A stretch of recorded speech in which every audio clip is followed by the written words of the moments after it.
नमस्कार दोस्तों, जय हिंद, जय भारत। मैं संदीप डागर, आपके अपने YouTube channel maths with Sandeep Dagar में आपका एक बार फिर से हार्दिक स्वागत करता हूं। और दोस्तों, सबसे पहले मैं आपको धन्यवाद देना चाहता हूं कि आप लोगों का जो प्यार मुझे मिल रहा है वो मतलब उसको शब्दों में बयां नहीं किया जा सकता। आप चीजों को ऐसे ही लाइक करते रहें, शेयर करते रहें और हमसे जुड़ते रहें। मैं कोशिश करूंगा कि आपको कंप्लीट चीजें आपको यहां दे पाऊं। जैसे कि टॉपिक हमने लिया है प्रॉफिट एंड लॉस, वो कंप्लीट टॉपिक मैं हर टाइप वाइज से आपको अच्छे से समझा पाऊं। हो सकता हमें 2 से 3 दिन 4 दिन ज्यादा लगे टॉपिक को पूरा करने में, लेकिन मेरी कोशिश दोस्तों यही रहती है कि मैं आपको ज्यादा से ज्यादा सिखा पाऊं, ताकि आप एक क्वेश्चन को आप अगर अच्छे से सीख लेते हैं, उसके ऊपर 3 से 4-5 क्वेश्चन की प्रैक्टिस कर लेते हैं, तो उसके बाद वो चीजें आपको पढ़ने की दोबारा जरूरत नहीं रहती। और दोस्तों, जो भाई मेरे से आज इस वीडियो के थ्रू जुड़ने वाला है, उससे मैं एक बात कहना चाहूंगा कि भाई आज अगर आप मेरे से जुड़े हैं तो मेरी 3 वीडियो इससे पहले पार्ट प्रॉफिट एंड लॉस की आ चुकी हैं। तो पहले आप पहली वीडियो को देखिए, फिर दूसरी को देखिए, फिर तीसरी को देखिए और फिर इस वीडियो को देखिए, तो आपको चीजें ज्यादा अच्छे समझ आएंगी। और दोस्तों, जैसे ही मतलब आपका ये सेशन कंप्लीट होता है तो लास्ट में आपको वीडियो चाहे कैसी भी लगे, अगर आपको वीडियो अच्छी लगती है, पढ़ाया हुआ मैटर अच्छे से समझ में आता है, तो कमेंट करके मुझे जरूर बताया करो। हर भाई, अगर जो भी मेरा भाई वीडियो देखने वाला है मेरी, वो कमेंट के थ्रू बाद में जैसी भी वीडियो आपको लगती है वैसे कमेंट सेक्शन के थ्रू मेरे को बताने की कोशिश किया करो। अगर आपकी कोई क्यूरी है, अगर आप कुछ पूछना चाहते हैं या कुछ बताना चाहते हैं, तो भी मेरे को कमेंट के थ्रू बता दिया करो, कोई दिक्कत नहीं है दोस्तों। चलिए, अब हम ज्यादा टाइम ना लेते हुए शुरुआत करते हैं अपने क्वेश्चन नंबर 1 की। क्वेश्चन नंबर 1, जैसा कि आप दोस्तों देख पा रहे हैं, हमारे सामने क्वेश्चन नंबर 1 आ चुका है। क्वेश्चन नंबर 1 लिखा हुआ है कि भाई 250 केले बेचने पर एक फल विक्रेता को 50 केलों के विक्रय मूल्य के बराबर लाभ होता है, तो लाभ प्रतिशत क्या है। दोस्तों, ये क्वेश्चन 70 से 80% बच्चों को कंफ्यूज करता है। इसमें बच्चों को दिक्कत रहती है कि यार लाभ हम कहां पे निकालें। वो लाभ क्रय मूल्य के ऊपर भी बोल देता है और विक्रय मूल्य के ऊपर भी बोल देता है, हानि बोल देता है। तो वहां पे आप ये पता नहीं कर पाते कि भाई अब चीजों को हमने सोल्व कैसे करना है। तो दोस्तों, जैसा कि आप सबको पता है, हम पहले बेसिक सीखते हैं, उसके बाद जब क्वेश्चन की प्रैक्टिस करते हैं तो हम जल्दी जल्दी से चीजों को सोल्व कर पाते हैं। तो और दिन की तरह आज भी मैं आपसे यही कहना चाहूंगा दोस्तों कि आप अब इस क्वेश्चन को सोल्व ना करें, पहले एक क्वेश्चन मेरे से सीखें। मैं आपको इस क्वेश्चन को करने के वही 2 या 3 तरीके अभी बताने वाला हूं। मैं आपको इस प्रश्न को आसानी से कैसे सोल्व किया जाए, वो सब तरीके यहाँ पे डिस्कस करने वाला हूं। तो आप अभी अपना ध्यान केवल बोर्ड के ऊपर रखें, पेन कॉपी को दोस्तों रख दें। चलिए दोस्तों, हम सीखते हैं क्वेश्चन नंबर 1। ये जो टाइप है इसको कैसे सोल्व किया जाता है। आज के बाद आपको इसमें कोई दिक्कत नहीं रहने वाली। एक बार दोस्तों मेरे को क्वेश्चन लिखना पड़ेगा। यहाँ पे क्वेश्चन लिखा हुआ है कि भाई 250 केले बेचने पर एक फल विक्रेता को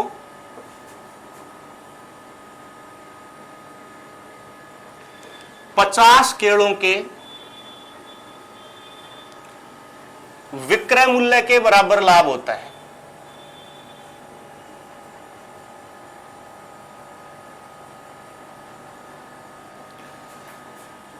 तो लाभ या हानि प्रतिशत क्या है। ध्यान से सुने दोस्तों, क्वेश्चन मैंने आपके सामने लिख दिया है कि भी 250 केले बेचने पर एक फल विक्रेता को 50 केलों के विक्रय मूल्य के बराबर लाभ होता है, तो लाभ प्रतिशत ज्ञात करें। दोस्तों, आप कॉपी पेन को रख दीजिए, नोट्स आप बाद में बनाइए। सबसे पहले आप इसका सॉल्यूशन समझिए। मैं आपको 2 या 3 तरीके डिस्कस करूंगा। पहले आप जो पहला तरीका है वो आप ध्यान से समझने का प्रयास करें। दोस्तों, मैंने आपको पहली क्लास में जब मैं आपको बेसिक बातें बता रहा था कि भाई जब भी हम विक्रय मूल्य निकालते हैं, विक्रय मूल्य किस में निकालते हैं, रुपए में। तो रुपए के लिए मैंने आपको लास्ट यानी कि पहली क्लास की जो रुपए से रिलेटेड फोर्थ बात थी, चौथी जो बात थी वो दोस्तों मैंने आपको यही सिखाई थी कि अगर हम क्रय मूल्य में लाभ को जोड़ते हैं और क्रय मूल्य से हानि को घटाते हैं तो अपने पास वस्तु का विक्रय मूल्य आ जाता है। मैंने क्या कहा कि अगर आप वस्तु के क्रय मूल्य में लाभ को जोड़ देते हैं या हानि को घटा देते हैं तो आपके पास वस्तु का जो है विक्रय मूल्य आ जाता है। यह चीज मैंने आपके सामने डिस्कस की थी पहली क्लास में कि भाई जब भी रुपए में विक्रय मूल्य निकलेगा आप छोटा सा काम करें कि क्रय मूल्य में लाभ को जोड़े या हानि को घटाए, आपके पास वस्तु का विक्रय मूल्य आ जाएगा। कहने के लिए मैं कहता हूं कि आपने एक मार्कर 20 रुपए में खरीदा और इसे 2 रुपए के लाभ पर बेच दिया तो बताओ विक्रय मूल्य क्या होगा।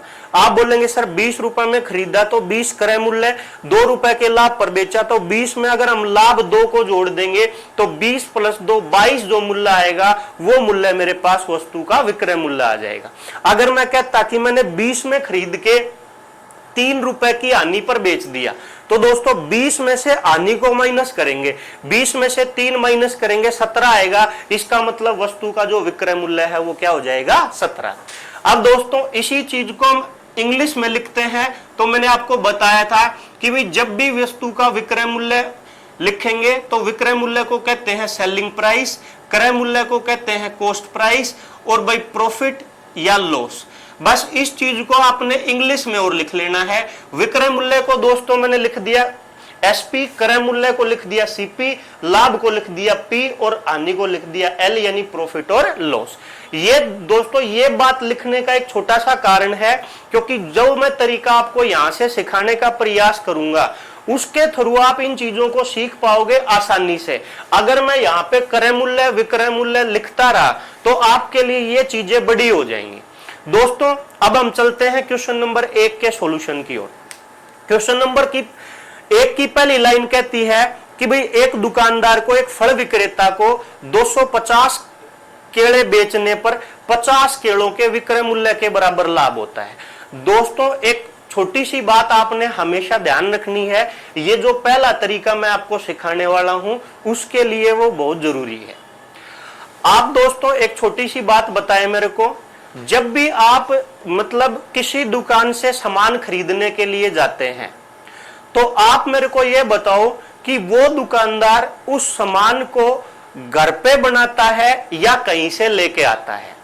जैसे कि दोस्तों मैं कहता हूं कि आप जो पेन यूज करते हो लिखने के लिए वो आप दुकान से लेने गए हैं तो आप मेरे को बताएं कि भाई वो जो दुकानदार है जिससे आपने पेन लिया है उसने पेन घर पे बनाया है कि कहीं से होलसेलर से थोक विक्रेता से लेके आया है। तो पहली क्लास में मैंने बताया था कि दुकानदार थोक विक्रेता से सामान खरीदता है और ग्राहक को बेचता है, दुकानदार घर पे सामान नहीं बनाता है। तो दोस्तों दुकानदार ने वस्तु को बेचने से पहले वस्तु को खरीदा भी होता है। अगर वो 10 वस्तु बेचता है तो बेचने से पहले वो 10 वस्तु खरीद के भी लेके आता है। आपके घर में जो पंखा लगा है दोस्तों, जहां से भी आप लेके आए हैं, आप मेरे को बताओ क्या उन्होंने घर पे बनाया है? आप बोलेंगे सर नहीं बनाया है। तो इसका मतलब मैं कहना चाहता हूं कि दुकानदार जब किसी वस्तु को बेचता है तो बेचने से पहले वो उसको खरीदता भी है। ये बातें मैं आपको इसलिए बता रहा हूं कि यहां पे अब इसका यूज होने वाला है, आप इस कंफ्यूजन को दूर करें क्योंकि जो चीजें मैं यहां पे लिखने वाला हूं उसका मतलब यही है कि जब मैं वस्तु का विक्रय मूल्य लिखूंगा तो वस्तु का क्रय मूल्य भी लिखना पड़ेगा। मतलब दुकानदार ने अगर वस्तु बेची है तो मेरे भाई बेचने से पहले वस्तुओं को खरीदा भी है। उम्मीद करूंगा दोस्तों आप मेरी इस बात को समझ पाओगे। प्रश्न की पहली लाइन कहती है कि 250 केले बेचने पर एक फल विक्रेता को, आप मेरे को बताओ फल विक्रेता कितने केले बेचता है? आप बोलोगे सर 250 बेचता है और बेचते समय जो मूल्य होता है उसको विक्रय मूल्य कहते हैं, सेलिंग प्राइस कहते हैं। तो दोस्तों मैं कुछ नहीं करूंगा, यहां पे लिख दूंगा 250 केलों का विक्रय मूल्य। 250 केलों का मैंने एसपी लिख दिया यानी कि 250 केलों का विक्रय मूल्य लिख दिया। अब आप में विक्रय मूल्य जो बराबर होता है वो क्रय मूल्य प्लस लाभ या माइनस हानि के होता है, कॉस्ट प्राइस प्लस प्रॉफिट या माइनस लॉस के बराबर होता है। तो अब मैं जो आपको बताने की कोशिश कर रहा था कि भाई अगर फल विक्रेता ने 250 केले बेचे हैं तो आप मेरे को बताओ क्या उसने केले घर पे बनाए थे? आप बोलोगे नहीं सर वो तो कहीं से मंडी से लेके आया होगा।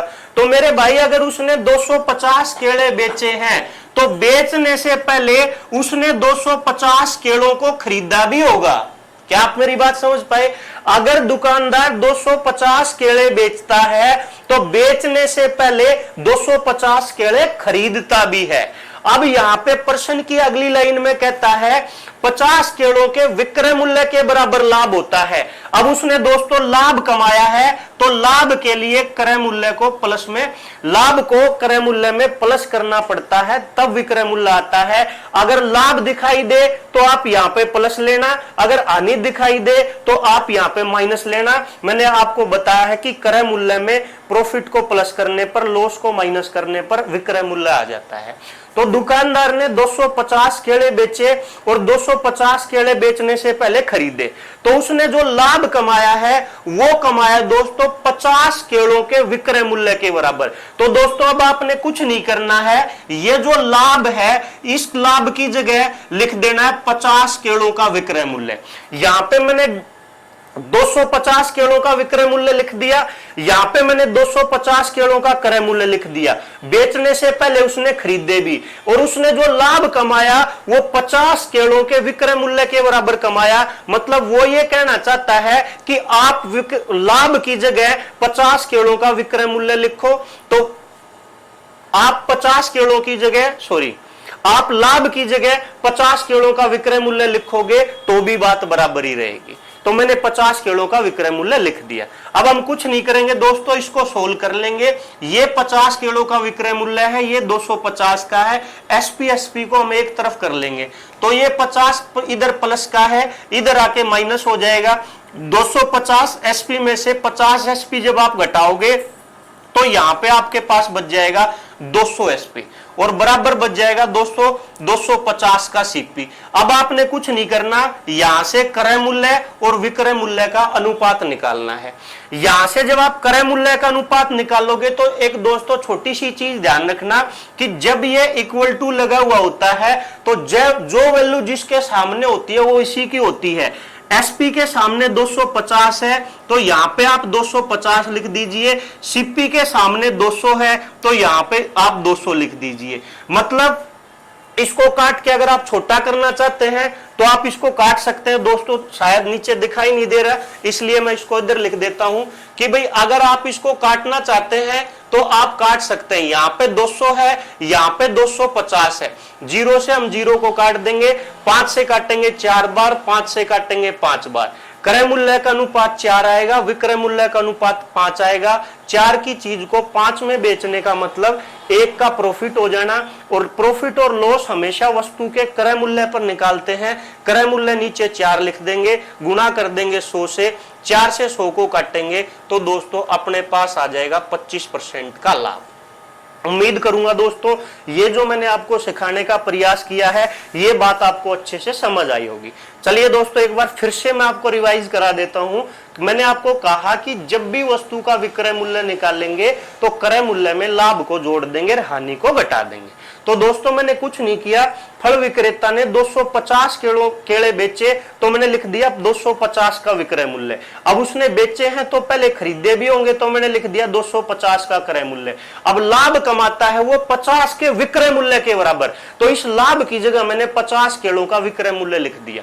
इसको इधर लेके आया मैं, माइनस हो जाएगा। यहां से कॉस्ट प्राइस, सेलिंग प्राइस, क्रय मूल्य और विक्रय मूल्य का अनुपात 4-5 आ जाएगा। 4 की चीज को 5 में बेचने का मतलब 1 का लाभ हो जाना।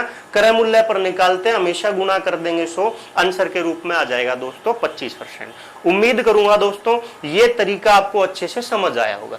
अगर आपको लगता है कि इसमें कहीं कमी है तो चलिए दोस्तों जो दूसरा तरीका मैं बताने वाला हूं आपको वो आपको और आसान लगेगा।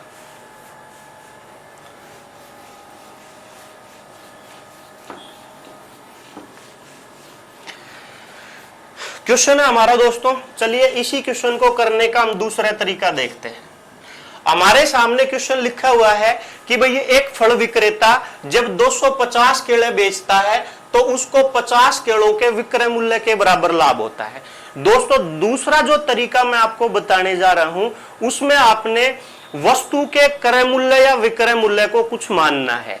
आप x मान सकते हो, आप y मान सकते हो, आप 1 मान सकते हो, आप 100 मान सकते हो, आप 2, 5, 10 जो आपका मन करे वो मान सकते हो, जिससे आपको लगे कि हाँ मेरी इस संख्या से कैलकुलेशन आसान हो सकती है, आप वो संख्या मान के काम कर सकते हो। लेकिन मेरे भाई एक चीज यहां पे इंपॉर्टेंट मैं आपको बताने वाला हूं, उस चीज को आप ध्यान से सुनना। मैंने कहा कि भाई जब भी आपको प्रश्न इस प्रकार का दिखाई दे तो जो आपने मूल्य मानना है कि सर क्रय मूल्य मानने के विक्रय मूल्य मानने, तो इस बात को गौर से सुने दोस्तों। आपने हमेशा क्या काम करना है, जो प्रश्न में लाभ दिया हुआ हो चाहे हानि दी हुई हो, जिस मूल्य के बराबर दी हुई हो उसी मूल्य को आपने मान के काम करना है। जैसे यहां बोला है 50 केलों के विक्रय मूल्य के बराबर लाभ होता है, तो ये जो लाभ है ये कौन से मूल्य के बराबर है, विक्रय मूल्य के बराबर। तो दोस्तों आपने यहां विक्रय मूल्य को मान के काम करना है। अगर बोलता लाभ क्रय मूल्य के बराबर है तो आप क्रय मूल्य को मान के काम करते। मैंने क्या कहा मेरे भाई, यहां पे लाभ हानि कुछ भी दी हुई हो वो मैटर नहीं करेगी, मैटर करेगा कि वो लाभ हानि दी किसके बराबर है। अगर विक्रय मूल्य के बराबर माने बोले तो आप विक्रय मूल्य को मानो, अगर क्रय मूल्य के बराबर बोले तो आप क्रय मूल्य को मानो। मैं उम्मीद करूंगा आपको मेरी बात अच्छे से समझ आई होगी। तो चलिए दोस्तों, अब यहां पे मैंने कहा भाई लाभ दिया गया है और वो लाभ दिया गया है विक्रय मूल्य के बराबर। तो आप कुछ मत करो, मान लो कि भाई एक वस्तु का जो विक्रय मूल्य है वो 1 रुपए है। 1 रुपए मान लेंगे दोस्तों, कैलकुलेशन हमारी आसान हो जाएगी। मैंने क्या कहा कि एक वस्तु का विक्रय मूल्य दोस्तों मैंने कितना मान लिया, 1। मानना क्या है, जिसके बराबर होने की बात करेगा। विक्रय मूल्य के बराबर हो विक्रय मूल्य मानो, क्रय मूल्य के बराबर हो क्रय मूल्य मानो। यहां पे लाभ विक्रय मूल्य के बराबर है इसलिए मैंने विक्रय मूल्य को ही मानना है। मैंने मान लिया दोस्तों एक वस्तु कितने की बेची जाती है, 1 रुपए की। अब यहां पे केले का जिक्र है तो बताओ कितने केले बेचे गए हैं, 250। तो अगर एक वस्तु का हमने विक्रय मूल्य 1 मान लिया तो बताओ 250 वस्तुओं का विक्रय मूल्य कितना हो जाएगा। आप बोलेंगे सर एक की अगर 1 की आती है तो 250 भी 250 में ही आएंगी। अब आप मेरे को जो बताओ कि जो लाभ होता है वो कितने का होता है। आप बोलेंगे सर जो प्रश्न में लाभ दिया गया है वो दिया गया है 50 केलों के विक्रय मूल्य के बराबर। तो अगर मैं आपसे कहता हूं कि एक केले का मूल्य 1 रुपए है तो बताओ 50 केलों का विक्रय मूल्य क्या होगा। मैंने कहा कि एक केले का विक्रय मूल्य यदि 1 रुपए है तो 50 केलों का विक्रय मूल्य क्या होगा। आप बोलेंगे सर एक केले का विक्रय मूल्य यदि 1 है तो 50 केलों का विक्रय मूल्य 50 हो जाएगा। और मेरे भाई यही तो बात प्रश्न में कहता है कि जो 50 केलों का विक्रय मूल्य है वही क्या है, लाभ है। तो इसका मतलब अगर 250 केलों का विक्रय मूल्य 250 है तो उसमें लाभ कितने का है, 50 का है। तो अब हम कुछ नहीं करेंगे, हमें पता है कि भाई लाभ प्रतिशत निकालना हो चाहे हानि प्रतिशत निकालनी हो, क्रय मूल्य पर निकालते हैं। आपने वस्तुओं को 250 में बेचा और 50 का लाभ कमाया। मैंने दोस्तों पहली क्लास में बताया था कि अगर विक्रय मूल्य दे रखा हो और लाभ दे रखा हो तो विक्रय मूल्य में से लाभ को घटाने पर हमारे पास क्रय मूल्य आ जाता है। मतलब अगर उसने 250 रुपए में वस्तु बेची है और 50 रुपए का लाभ कमाया है तो बताओ उसने वस्तु खरीदी कितने में है। आप बोलोगे सर उसने जो केले खरीदे थे वो 200 में खरीदे थे। भाई लाभ प्रतिशत पूछा है, सिंपल सी बात है, क्रय मूल्य पर निकाल लेंगे। आप मेरे को बताओ कि लाभ है कितने का, आप बोलेंगे सर 50 का है। आप मेरे को बताओ कि क्रय मूल्य कितना है, आप बोलेंगे सर 200 है। तो भाई कुछ नहीं, प्रतिशत में बदलने के लिए गुणा कितना कर देंगे, 100। भाई 2 जीरो से ये 2 जीरो कैंसिल कर देंगे। 50 को जब हम 2 से काटेंगे तो 25 आ जाएगा। 25 की जब आप 1 में गुणा करोगे तो पता चलेगा दोस्तों लाभ कितने परसेंट का है, 25% का। दोस्तों मैंने कुछ नहीं कहा, मैंने ये कहा कि अगर लाभ हानि विक्रय मूल्य के बराबर है तो 1 का विक्रय मूल्य 1 मान लिया करो, अगर लाभ हानि क्रय मूल्य के बराबर है तो 1 का क्रय मूल्य 1 मान लिया करो। तो दोस्तों कुछ नहीं करना, 1 का विक्रय मूल्य 1, 250 का 250, 50 का 50, 250 में बेची, 50 का लाभ कमाया, मतलब 200 में खरीदी, 50 का लाभ है, 200 पर निकाल लेंगे, गुणा 100 कर देंगे, आंसर के रूप में हमारे पास कितना आ जाएगा, 25। उम्मीद करूंगा दोस्तों ये दोनों चीजें आपको समझ आई होंगी। अब दोस्तों अब मैं आपको इसको सोल्व करने का एक और तरीका बताने वाला हूं, उसको आप ध्यान से सुने। मतलब उसमें आपको कुछ लिखने की जरूरत नहीं पड़ेगी, बस आप अपने आंसर पे ही काम करोगे, आपको लिखना उखना कुछ नहीं। वो तीसरा तरीका क्या है, ध्यान से सुनो दोस्तों। तीसरा जो तरीका मैंने उसको दूसरे से रिलेट किया है, लेकिन उसमें आपको कुछ लिखने की जरूरत नहीं है। अब ध्यान से सुनना मेरी बात को। प्रश्न में यहां पे लाभ दे चाहे हानि दे, अगर वो विक्रय मूल्य के बराबर दे तो समझ जाओ कि यही विक्रय मूल्य है, अगर वो लाभ हानि क्रय मूल्य के बराबर दे तो समझ जाओ कि यही क्रय मूल्य है। मैंने क्या कहा कि अगर प्रश्न में लाभ या हानि विक्रय मूल्य के बराबर देगा तो यह विक्रय मूल्य ही होगा, अगर क्रय मूल्य के बराबर देगा तो यह क्रय मूल्य होगा। इसका मतलब आप जब क्वेश्चन पढ़ोगे 50 केलों के विक्रय मूल्य के बराबर लाभ है तो कुछ नहीं मेरे भाई, समझ जाओ कि यह 250 विक्रय मूल्य है, 250 विक्रय मूल्य है और लाभ कितने का है, 50 का है। लाभ परसेंट बताना है, आपको विक्रय मूल्य पता है, लाभ पता है, आप बताओ लाभ कितने का है, बोलो सर 50 का है। लाभ और हानि प्रतिशत निकालते कौन से मूल्य पर है, बोलेंगे सर क्रय मूल्य पर निकालते हैं। तो मेरे भाई 250 तो विक्रय मूल्य है और लाभ 50 का है, तो बताओ क्रय मूल्य कितना होगा। 250 में वस्तु बेची, 50 का लाभ कमाया, तो खरीदी कितने में, आप बोलेंगे सर 200 में, गुणा कर देंगे मेरे भाई 100, 0 से 0 कट जाएंगी, 50 को 2 से काटेंगे, आंसर के रूप में कितना आ जाएगा, 25। ये दोस्तों उम्मीद करूंगा ये तरीका आपको समझ आया होगा। मैंने कुछ नहीं कहा, बस इतना सा कहा कि ये विक्रय मूल्य के बराबर है तो ये विक्रय मूल्य है, ये क्रय मूल्य के बराबर है तो ये क्रय मूल्य। उम्मीद करूंगा आपको ये बात अच्छे से समझ आई होगी। चलिए दोस्तों अब हम बढ़ते हैं अपने नेक्स्ट क्वेश्चन की ओर, क्वेश्चन नंबर 2।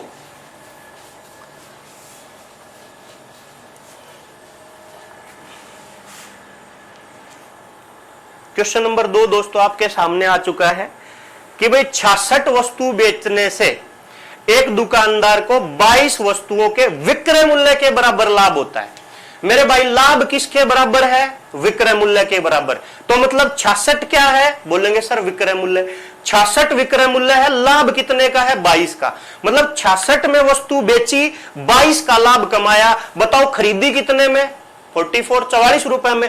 तो 44 रुपए क्रय मूल्य है, 22 का लाभ है, गुणा कर देंगे 100, 22 दूनी 44, 100 को 2 से काटेंगे, आंसर दोस्तों कितना आ जाएगा, 50। मैंने क्या कहा कि लाभ अगर विक्रय मूल्य के बराबर है तो 66 विक्रय मूल्य है, लाभ अगर क्रय मूल्य के बराबर होता तो 66 क्रय मूल्य होता। उम्मीद करूंगा दोस्तों आपको चीजें अच्छे समझ आई होंगी।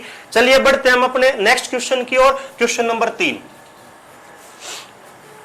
क्वेश्चन नंबर 3 में दोस्तों आपको जैसा दिख रहा है कि लिखा 36 संतरे बेचने पर, एक दुकानदार संतरे बेचता है 36 संतरे बेचने पर एक फल विक्रेता को 4 संतरों के विक्रय मूल्य के बराबर हानि होती है। भाई अब की बार हानि बोल दी, लेकिन आपने लाभ हानि को टारगेट नहीं करना मेरे भाई, आपने टारगेट करना है कि वो लाभ हानि दी किसके बराबर है। आप बोलोगे सर लाभ हानि दी है विक्रय मूल्य के बराबर, तो मेरे भाई जो ये 36 है ये क्या है, विक्रय मूल्य है। 36 में आपने कोई चीज बेची तो जिससे 4 की आपको हानि हुई, तो बताओ खरीदी कितने में। आप बोले सर 36 में बेच दी, 4 की हानि हुई, तो 40 में खरीदी थी। तो मेरे भाई 40 को नीचे लिख दो, 4 की हानि है, गुणा कर दो 100, 0 से 0 कट गई, 4 से 4 कट गया, हानि कितने परसेंट की आ गई, आप बोलोगे सर 10% की। उम्मीद करूंगा दोस्तों आपको चीजें समझ आ रही होंगी, तो इसका अपना ये आंसर हो जाएगा। चलिए दोस्तों बढ़ते अपने नेक्स्ट क्वेश्चन की ओर, क्वेश्चन नंबर 4। क्वेश्चन नंबर 4 में लिखा हो दोस्तों 33 वस्तु बेचने से एक दुकानदार को 11 वस्तुओं के क्रय मूल्य के बराबर लाभ होता है। ड्रो मत, लाभ अगर क्रय मूल्य के बराबर है तो 33 क्रय मूल्य है, लाभ अगर विक्रय मूल्य के बराबर है तो 33 विक्रय मूल्य है। आप बताओ लाभ कितने का? बोलो सर 11 का। अरे मेरे भाई ये बताओ ये 33 है क्या? बोले सर ये 33 अगर क्रय मूल्य के बराबर लाभ बोला है तो क्रय मूल्य ही है, तो बस नीचे लिख दो और गुणा कर दो 100। 11 तिया 33 और 100 को 3 से काटोगे तो आंसर 33 से 1/3 ये आंसर हो जाएगा दोस्तों। चलिए बढ़ते हैं अपने अगले क्वेश्चन की ओर। क्वेश्चन नंबर 5 बताओ आंसर 25। बिल्कुल ठीक है भाई। चलो एक बार मैं भी बता देता हूं। ये जो हानि है क्रय मूल्य के बराबर है, तो 12 की हानि है, तो 48 क्या है? क्रय मूल्य ही है। हमें चाहिए भी क्रय मूल्य। गुणा कर देंगे 100, 12 चौक 48, 100 को 4 से काट देंगे। मेरे भाई आंसर के रूप में कितना आएगा? 25। उम्मीद करूंगा दोस्तों आपको चीजें से समझ आ रही है। और दोस्तों अगर चीजें आपको समझ आती हैं तो मतलब अपने जितने भी मित्र आपके हैं, जितने भी दोस्त हैं, फ्रेंड सर्कल में जितने भी लोग हैं, उनको आप बताओ कि ये एक चैनल है मैथ्स विद संदीप डागर, जिसमें मैथ्स को अच्छे से पढ़ाया जा रहा है। आपको चाहे कैलकुलेशन कम आती है लेकिन मैथ्स आपको पक्का समझ आएगा। सबको बताया करो, वीडियो को लाइक कर दिया करो, शेयर कर दिया करो और दोस्तों सब्सक्राइब कर लिया करो, ठीक है, जिससे आपको टाइम पे डेली वीडियो मिलते रहेंगे। दोस्तों टेंशन मत लो आप। और ऐसे तरीके चाहे कितना बड़ा क्वेश्चन आ जाए हर में लगा के मैं दिखाऊंगा, आप टेंशन मत लेना। चलिए दोस्तों बढ़ते अपने नेक्स्ट क्वेश्चन की ओर। Question number 6। हाँ अब दोस्तों थोड़ा सा लैंग्वेज का बदलाव आ चुका है। आपने जो चीजें पढ़ी थी वो पिछले क्वेश्चन तक ही पढ़ी थी। अब थोड़ा सा बदलाव आ गया कि भाई 20 वस्तु 6000 रुपए में बेचने पर 5 वस्तुओं के विक्रय मूल्य के बराबर लाभ होता है, तो प्रत्येक वस्तु का क्रय मूल्य ज्ञात करें। दोस्तों मैं ये क्वेश्चन जैसे होने को तो ये उसी तरीके से होगा, बिल्कुल आसान तरीके से, जैसा कि हमने पिछले 5 क्वेश्चन कर लिए वैसे ही हम इसको भी करेंगे। लेकिन उसके लिए मैं आपको पहले तरीका बताया था वो भी, जो बाद में बताया था वो भी, दोनों तरीके मैं आपको एक बार अच्छे से बता देता हूं। उसके बाद हम जो नेक्स्ट मैंने आपके लिए एग्जांपल लिए हैं प्रैक्टिस के लिए, आप उनको करके देखना। सबसे पहले इसको आप समझने का प्रयास करो। दोस्तों मैंने कहा था पहले तरीके में कि विक्रय मूल्य जब भी हम निकालते हैं, क्रय मूल्य में लाभ को जोड़ते हैं, हानि को माइनस करते हैं। लाभ को जोड़ने पर, हानि को माइनस करने पर क्रय मूल्य में कौन सा मूल्य आ जाता है दोस्तों? विक्रय मूल्य। प्रश्न कहता है कि भाई 20 वस्तु बेच दी तो कुछ नहीं करना, 20 का विक्रय मूल्य। आप रुपए वाली बात को दोस्तों अभी के लिए छोड़ दो। आप सोच लो कि इस प्रश्न में ये जो रुपए ऐड किए ये है नहीं। आप केवल इस क्वेश्चन को पिछले क्वेश्चन की तरह सोल्व करो। 20 वस्तु बेचने पर 5 वस्तुओं के विक्रय मूल्य के बराबर लाभ होता। बस इस लाइन को टारगेट करो। वस्तु बेची 20 तो 20 का विक्रय मूल्य। भाई बेची है तो पहले खरीदी भी होंगी। अब लाभ कमाता है तो लाभ के लिए प्लस, और लाभ कमाता है किसके बराबर? 5 वस्तुओं के विक्रय मूल्य के बराबर। तो यहां पे हम लिख देंगे लाभ की जगह 5 वस्तुओं का विक्रय मूल्य। कुछ नहीं करना मेरे भाई, अनुपात निकालना है। 5 इधर आके माइनस हो जाएगा, तो 15 का एसपी बराबर 20 का सीपी। सीपी और एसपी का रेशो अगर हम निकालें, एसपी सीपी का लिख लो चाहे सीपी एसपी का लिख लो, बात एक ही है दोस्तों। एसपी के सामने 20 है, सीपी के सामने 15 है। 5 से काट दे, 4 अनुपात कितना आ जाएगा? 3 आ जाएगा। चलिए दोस्तों नीचे दिखाई नहीं देगा, इधर लिख देते हैं कि भाई यहां से हमने एसपी सेलिंग प्राइस विक्रय मूल्य और सीपी कॉस्ट प्राइस का जो अनुपात निकाल लिया वो निकाल लिया भाई 4:3। मतलब अगर एक वस्तु के विक्रय मूल्य का अनुपात अगर 4 है तो एक वस्तु के क्रय मूल्य का अनुपात कितना है? 3। उम्मीद करूंगा दोस्तों यहां तक आपको चीजें समझ आई होंगी।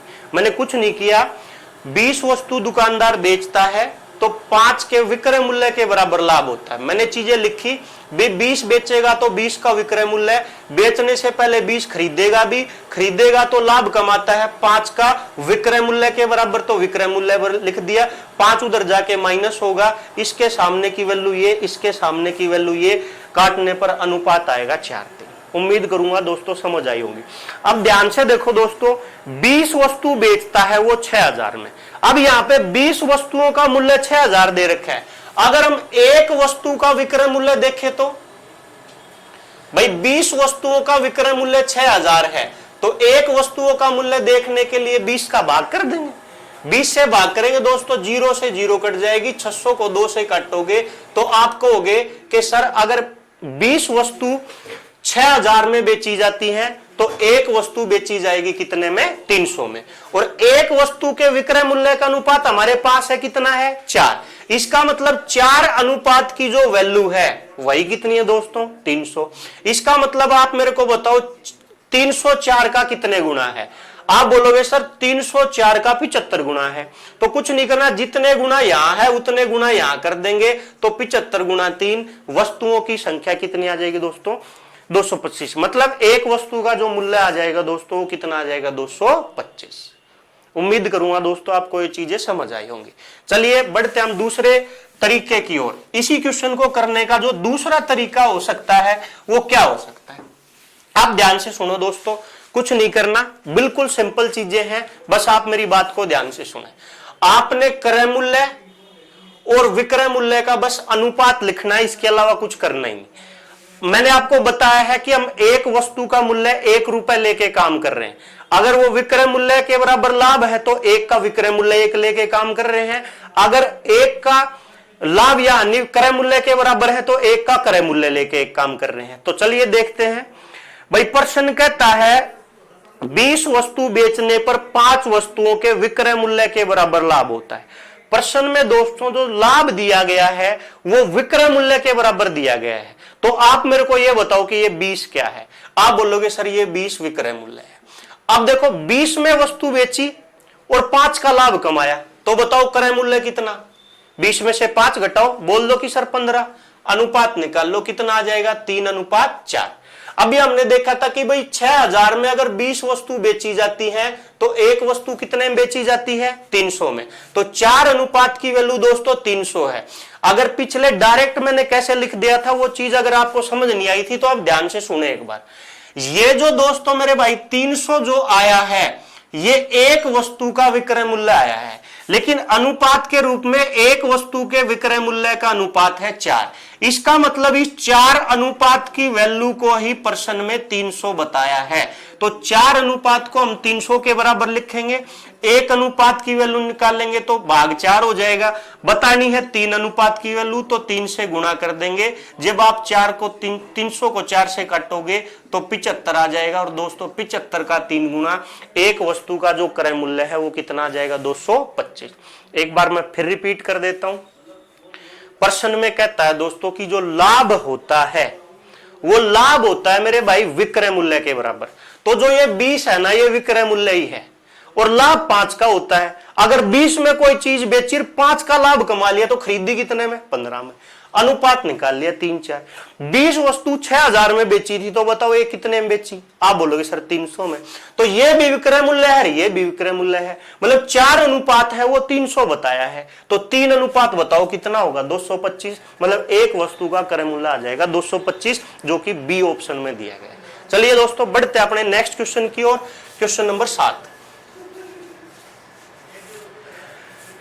25 वस्तुओं को 12,000 रुपए में बेचने से एक दुकानदार को 5 वस्तुओं के क्रय मूल्य के बराबर लाभ होता है। तो दोस्तों देखो कुछ नहीं करना, अब लाभ क्रय मूल्य के बराबर है तो इसका मतलब शुरुआत में जो 25 है वो क्रय मूल्य ही है। अब 25 की चीज को 5 के लाभ पर बेचा जाता है, 5 वस्तुओं के लाभ पर। तो अगर 25 की चीज को 5 के लाभ पर बेचा जाएगा तो बताओ कितने में बेचा जाएगा? 30 में बेचा जाएगा। प्रश्न कहता है कि 25 वस्तुओं को 12,000 रुपए में बेचने से एक दुकानदार को 5 वस्तुओं के क्रय मूल्य के बराबर लाभ होता है। तो 25 क्रय मूल्य है और 5 का लाभ है, मतलब 25 के ऊपर क्रय मूल्य है और 5 का लाभ है, तो विक्रय मूल्य कितना हो जाएगा? 30। मतलब 25 की चीज को 5 के लाभ पर बेचा जाएगा तो 30 में बेचा जाएगा। अनुपात निकाल लेंगे दोस्तों, 5 अनुपात कितना आ जाएगा? 6। अब यहां से आप कुछ मत करो, प्रश्न कहता है कि 12,000 रुपए में 25 वस्तु बेची गई, तो पहले एक वस्तु का विक्रय मूल्य देख लो। तो 12,000 में 25 से डिवाइड कर दो। 12,000 को जब आप 25 से डिवाइड करोगे तो 25 चौका 100, 20 बच जाएगा, 25 अट्ठे 200, 0। एक वस्तु का विक्रय मूल्य कितना आ जाएगा? 480। तो ये 480 दोस्तों कितने अनुपात की वैल्यू है? 6 की। तो ये 480 इस 6 का कितने गुना है? आप बोलोगे सर 80 गुना है। तो 80 से आप यहां गुना कर दो, 80 गुना 5 आंसर के रूप में दोस्तों एक वस्तु का क्रय मूल्य हमारे पास कितना आ जाएगा? 400। समझ पाए आप? चलिए दोस्तों बढ़ते हैं अपने नेक्स्ट क्वेश्चन की ओर। Question number 8। 15 वस्तु 660 में बेची तो 3 वस्तुओं के क्रय मूल्य के बराबर हानि हुई। बताओ प्रत्येक वस्तु का क्रय मूल्य कितना है? ध्यान से सुने दोस्तों, कुछ नहीं करना, क्रय मूल्य और विक्रय मूल्य लिख लो बस। अब ये हानि किसके बराबर है? क्रय मूल्य के बराबर। तो 15 क्या है? क्रय मूल्य। 15 की चीज को 3 की हानि पर बेच दिया। 15 में लेके आए, 3 की हानि पर बेची, तो बताओ कितने में बेची? 12 में। काट दो, अनुपात कितना आ जाएगा? 5:4। अब यहां पे 660 वस्तु बेची थी मेरे भाई 15 की, तो 15 चौके 60, 15 चौके 60। एक वस्तु का विक्रय मूल्य कितना है? 44। इसका मतलब 4:44 बताया गया है। 4 एकम 4, 4 एकम 4। बताओ कितने गुना है? 11। तो 5 को 11 गुना करोगे तो आंसर के रूप में हमारे पास सी ऑप्शन आंसर आ जाएगा। यानी कि दोस्तों हमारा जो आंसर है वो सी हो जाएगा 55। उम्मीद करूंगा मेरे भाई आज जो मैंने आपको सिखाने का प्रयास किया है वो चीजें आपको अच्छे से समझ आई होंगी। दोस्तों अच्छे से नोट्स बनाया करो, मैं आपको यहाँ कंप्लीट टॉपिक पढ़ाने वाला हूं। आप टेंशन ना ले, 2-3 दिन ज्यादा लग सकते हैं चीजों को मतलब आसानी से समझने में, लेकिन जब टॉपिक खत्म होगा तो आप कहीं से किसी भी बुक से प्रैक्टिस कर लेना, आपको इस टॉपिक में कभी कोई दिक्कत नहीं आएगी। अगर आपके मन में ये हो कि सर यहाँ पे डिस्काउंट का जिक्र क्यों नहीं कर रहे, तो मेरे भाई डिस्काउंट मैं आपको अलग से पढ़ाऊंगा। पहले जो प्रॉफिट लॉस से रिलेटेड जो क्वेश्चन है वो हम करेंगे और डिस्काउंट टॉपिक को अलग से हम पढ़ने वाले हैं। अगर आप किसी बच्चे के मन में ये बात हो कि सर यहाँ पे आप डिस्काउंट को लेके नहीं चल रहे, तो डिस्काउंट हम अलग से पढ़ने वाले हैं बिल्कुल अच्छे तरीके से। उम्मीद करूंगा दोस्तों आप सब अच्छे होंगे और मेरी वीडियो को रेगुलर देखते होंगे। कोई भाई अगर आज जुड़ता है तो पिछली वीडियो को जरूर देखें, चैनल को सब्सक्राइब करें, लाइक करें, शेयर करें और दोस्तों कमेंट जरूर किया करो भाई। अगर आपने वीडियो देखी है, अगर आपको अच्छी लगती है, बुरी लगती है, आपको लगता है कि मैंने कोई चीज वैसे होनी थी वैसे नहीं की, तो एक बार कमेंट करके मेरे को बताया करो ताकि उन चीजों को मैं देख के उसमें सुधार कर सकूं। चलिए दोस्तों मिलते हैं अपनी अगली क्लास में, तब तक के लिए जय हिंद, जय भारत,